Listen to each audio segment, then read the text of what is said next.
métier directeur, première.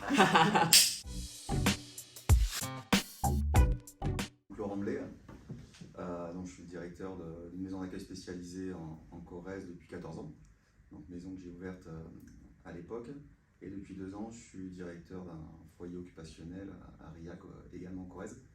Les 2 établissements faisant partie d'une association qui s'appelle ADEF Résidence. Donc moi Philippe Mathéos, actuellement donc, je suis élève directeur d'établissement sanitaire, social, médico-social à l'école de Rennes, donc le HESP. Et donc là actuellement je fais mon stage de professionnalisation dans le cadre de la formation au sein de l'EHPAD de Seillac.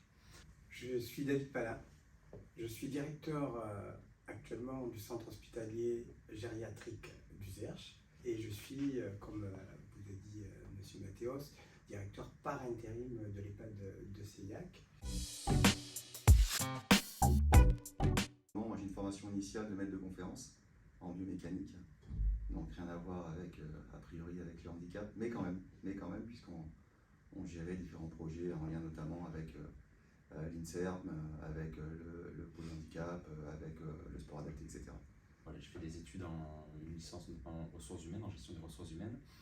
Et ensuite, j'ai travaillé pendant un peu plus de 10 ans au sein d'un EHPAD en tant qu'adjoint de direction, en charge notamment des ressources humaines et des affaires financières. Moi, je ne suis pas issu du Sérail puisque j'ai fait des études de marketing dans un premier temps de formation. Puis les hasards de la vie ont fait que je suis arrivé j'ai eu une opportunité de pouvoir passer le concours de ce qu'on appelle l'école de Rennes, l'école des hautes études en santé publique. Je pense que dans ce métier, on a une responsabilité sociétale, on a la capacité d'agir sur les choses. Et la deuxième chose, c'est aussi le collectif. C'est-à-dire qu'on fait partie d'un groupe, d'une institution, d'une équipe.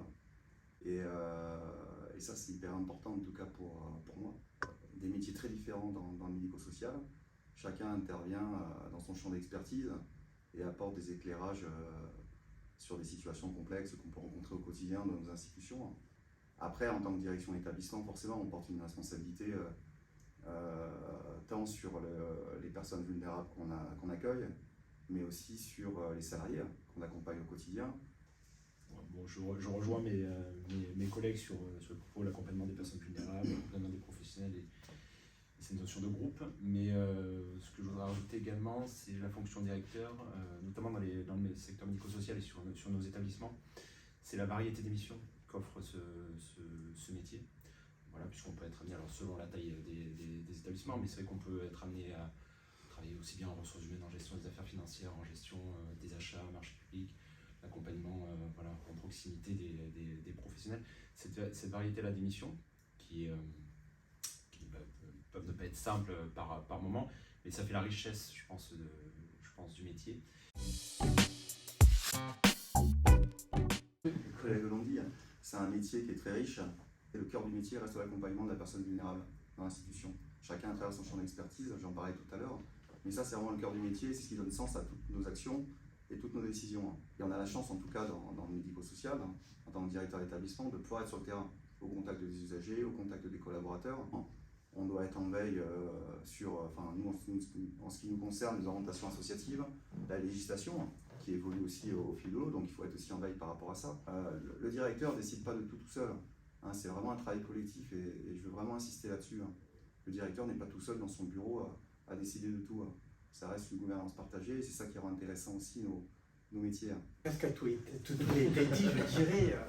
Donc en ce sens, c'est un métier militant aussi pour que les personnes soient reconnues à leur juste place, que ce soit les personnes accueillies ou que ce soit les professionnels, construire de la fierté à travers l'engagement effectivement que les professionnels mettent chaque jour quotidien pour l'accompagnement. À travers tous les projets qu'on mène, que ce soit des projets architecturaux, de réorganisation, de coopération à travers des ressources humaines, des coopérations à travers des projets culturels, des actions que l'on mène aussi pour que les supports que sont les finances ou les RH soient au service du cœur de l'accompagnement. Voilà. Non, après, non, moi je pense que le directeur, au-delà de ses missions très opérationnelles, peut être apparenté un peu à un chef d'orchestre finalement de l'établissement. Il est là pour voilà, conduire, donner la direction, donner un cap à l'établissement en fonction des politiques publiques, en fonction voilà, des orientations. Et moi, j'aime partager du temps avec les usagers, on discute, on parle de plein de choses, on prête attention. Et ça, c'est très très enrichissant au quotidien.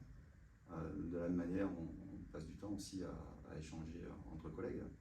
Et ça, là aussi, on apprend beaucoup. L'établissement n'est pas renfermé sur lui-même, il ne vit pas en autarcie. Bien au contraire, il se développe, il s'ouvre sur l'extérieur. Et du coup, c'est une nouvelle rencontre avec des partenaires. Et là encore, on se nourrit de ces échanges avec nos partenaires et les coopérations qu'on construit au quotidien. Parce qu'on est à la recherche de sens dans la société, effectivement, et je trouve que nous, secteur, établissement social, médico-social, que ce soit dans les métiers dans les secteurs d'accompagnement des personnes en situation de handicap ou personnes âgées, on est des lieux de créateurs de sens et de collectifs humains. Et en plus, où il y a des possibilités d'évolution professionnelle. On peut aussi avoir un parcours professionnel. Complètement. Et j'ai beaucoup d'exemples en tête où des personnes étaient agents de service et se retrouvent responsables hôtelières, des personnes qui rentrent en tant qu'auxiliaire de vie qui se retrouvent coordonnatrices de vie sociale. C'est pas uniquement quelqu'un qui arrive avec un diplôme et qui prend un poste à responsabilité. Ça peut être des personnes aussi qui arrivent, qui découvrent le métier, que l'établissement va former et qui ensuite va pouvoir progresser, individuellement évidemment, parce qu'on s'enrichit de ces formations, mais aussi professionnellement en ayant quelque part un parcours professionnel qui puisse être ambitieux aussi. L'humanité. L'espoir. La solidarité.